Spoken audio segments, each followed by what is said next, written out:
November 30th. We're back up for another ride. We're at the bottom of Moore, and it is completely fogged in again.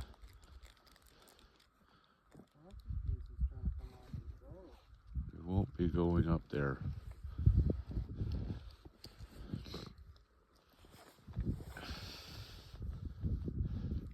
Garrett made it out this time. Not going up more. You better not.